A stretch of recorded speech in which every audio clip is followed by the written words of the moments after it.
Hi guys! Welcome back to my channel. This is Mac Jude. Ang Sakristan po ay gawa ni Daryl ng Vincent Temenz. Siya po yung director na series na ito na ipapalabas sa YouTube. Siguro sa mga Sundays ito palaging ilalabas.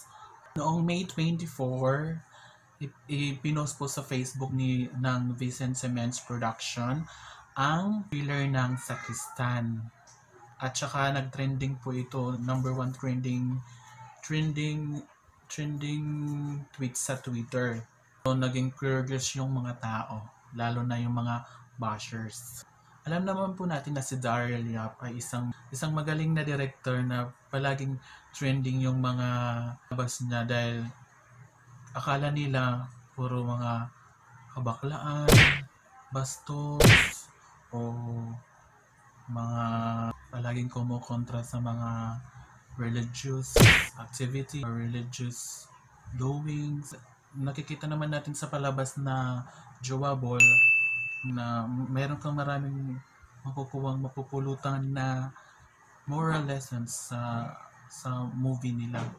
Kagaya ng ganitong sa Christian, hindi pa natin nakikita yung buo, pero alam ko may magandang makukuha tayo sa pagtatapos o sa pagsisimula nito mamayang gabi.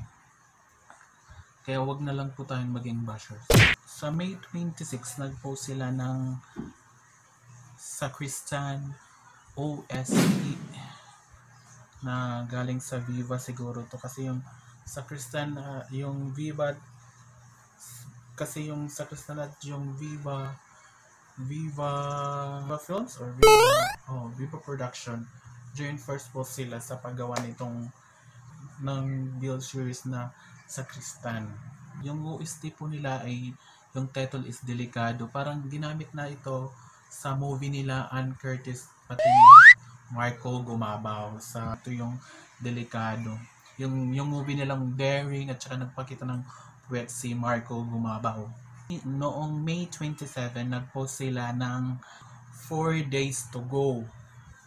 Sakristan the premiere. Pinakita nila lang yung naka-face mask, yung dalawa. Ang ganda talaga ng face mask nila. Ang galing ng, feeling ko magiging merchandise yan.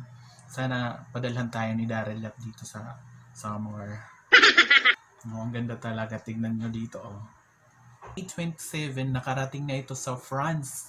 At maraming nag-comment, nag-share sa sobrang trending nito. Sabi nga ng Vincent Temenz, opo, nakarating na po sa France.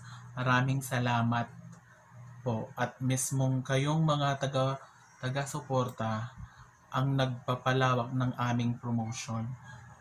Galing talaga ng ating idol na si Daryl Yap.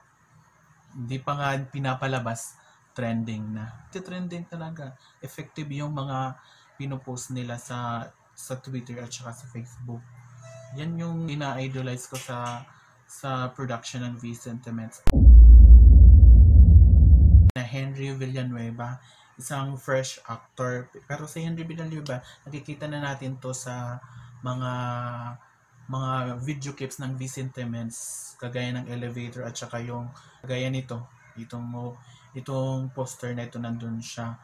Isa siya sa mga talents ng Vincent Temenz. Si Henry Villanueva po ay isang Filipino actor and model. Another actor na kapartner niya dito sa trailer na ito ay si Clifford Posing. Isa siyang bagong actor, bagong ipapalabas na actor, bagong talent. His name is Clifford Posing. Nationality niya ay Pilipino.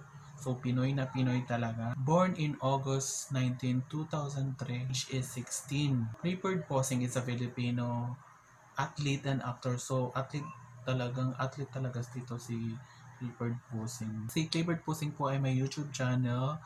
Just search Clifford and Meg's Vlog. Ito po. Subscribe kayo, baka mamaya mga 12 midnight, marami nang magsusubscribe dyan. Kaya unahan nyo na. Nandun siya sa YouTube channel na. Ang alam po ng dalawang main characters sa series nila, sa Sakristan series, ay Zach at Christian. Ngayon,